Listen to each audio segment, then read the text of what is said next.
Charles Lane, an abolitionist, transcendentalist, and early voluntarist.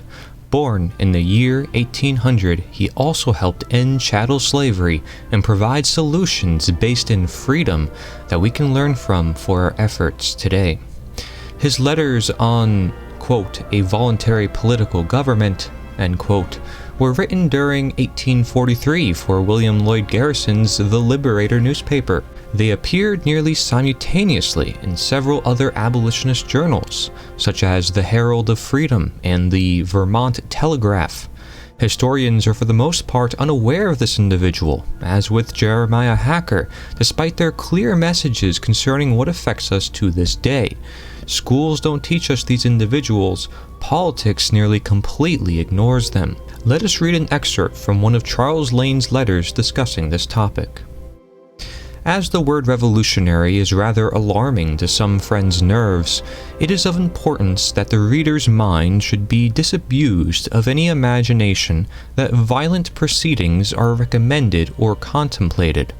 Inasmuch as the principle of universal charity is quite opposed to the principle of brute force, the proposed new basis for social action may be said to involve a revolution.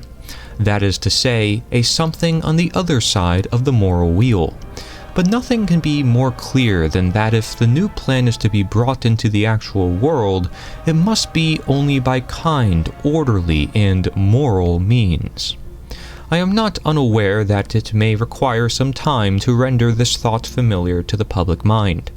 But I see very plainly that the more the practicability of immediate abolition of colored slavery is considered, the sooner all will be brought to see that there really is little hope for its success, until we entertain this question of the larger evil of which colored slavery is, in fact, but a consequence. Let us suppose that success should attend the present abolition efforts, and all the colored population are liberated, or are at least what we call set free. Still, this master evil, this monster tyrant, will remain. Whereas, if we could but penetrate at once to this deeper, this more radical vice, the shallower crime would at the very same time be dried up. Let us imagine the colored man turn from a forced workman to a hired laborer. What would be his condition? Will he not, by reason of his present notions and our false state of society, fall into that degraded position in which the Irish laborer is found? Slavery, we know, is the Ireland of the United States. It is the machinery by which one portion of the race has in almost every age oppressed another portion. And the transference of the colored man to hireling servitude would leave him a bondman still. Why then should we aim alone at the mere modification, when with as much ease we might carry this whole question? Nay, not alone with as much ease, but with more. Thorough virtue is more easily sustained than any compromise, if we have but the valor to set about it. In this case, a new class of persons will become interested in abolition. The circle will be widened, the numbers augmented, the feeling deepened. In comprehending white freedom as well as black, the white man as well as the black will be heartily engaged in the great cause of human freedom. Coadjutors who feel deeply because the question comes vitally home to them will be actively enlisted. This, sir, is the little wicket gate by which we must enter the straight and narrow way which leads to universal liberty. As soon as we see this, we shall vigorously and successfully struggle out of the slough of despond. Every abolitionist must perceive by this time that the great obstruction to colored freedom consists in this very fact of government, not of charity, but of force. The state and its intrigues, its place hunting, its office seeking, is at this very moment the only serious obstacle to that freedom, in favor of which public opinion is even now strong enough, if this hard, compacted hindrance did not stand in the way. Moral feeling, I declare, sir, is at this hour clear enough, potent enough to carry this small step, this trifling section of personal freedom, were but our brute force government superseded by a voluntary government. The state, not being a person, can be carried to any tyrannic action without any remorse. There is none to blush for it. It imprisons without injury. It punishes without trial. Either by jury or solitary judge, it converts and perverts an anti-slavery constitution into pro-slavery conduct. It does things daily without shame, which no individual in it could do without soul-stirring contrition. It involves a system which absolutely shuts out the best men from public life and selects only the mediocre, such as are capable of being used as tools and instruments. It pretends to defend person and property, and is the first to invade them, and that also in a more brutal manner than it allows to any of its individual members. Let the people recollect that it is themselves who have made and who sustain this dragon, which respects or disrespects, holds up or tramples down written constitutions just as slaveholders shall suggest. Away then with such a delusion. There is no safety for a person or property while a government by force exists. Let us supersede it by one of charity. Let us have a voluntary state as well as a voluntary church, and we may possibly then have some claim to the appellation of free men.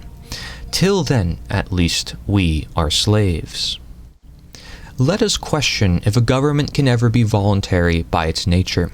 Many abolitionists at the time saw this work by Charles Lane, including Nathaniel Peabody Rogers, who stated, quote, "Can government be voluntary? Is it not compulsory in its nature? Men may regulate themselves, possibly, but can they govern one another, or rather be governed voluntarily? Can we get along on earth without fetters and handcuffs on? I am sure we can't get along with, for we have tried it." A. Brooke, president of the Society for Universal Inquiry and Reform, founded in 1842 to uphold non-resistant ideas, posed a similar question, quote, "Charles Lane says a great many sensible things in his essays upon a voluntary political government, but I am free to confess I do not exactly comprehend the point to which his lucubrations tend.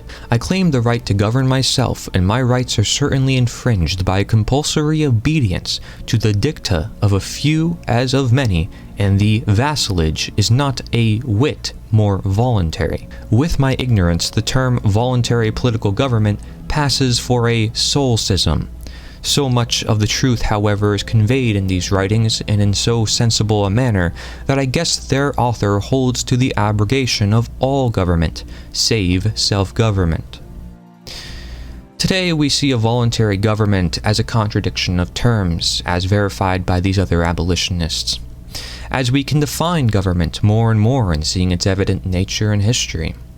We are either living in a voluntary free world or a compulsory slave government, yet still most of the public has not even considered the possibility of true freedom as by a voluntary world, let alone the thought that they can be free from political slavery, from involuntary servitude. But to you I say we must be free, and so we must share and create voluntary efforts, as the abolitionists also did in their day to end chattel slavery. If you read all the letters of Charles Lane, you will see his outright disavowal of political change methods and the government's complicity with all forms of slavery. Despite many other abolitionists agreeing with him, historians have yet to realize this and inform the public of the dangers they warned us about, that of which we are dealing with now. Watch the End of Slavery Summit that I hosted with over 50 speakers and hundreds of resources proving slavery still exists by our consent of ignorance and through governments. And may you contribute to the Liberator 2, Our Country is the World, Our Countrymen are All Mankind. Thank you for watching. In case you would like to read all the letters from Charles Lane, I will have it linked in the description below.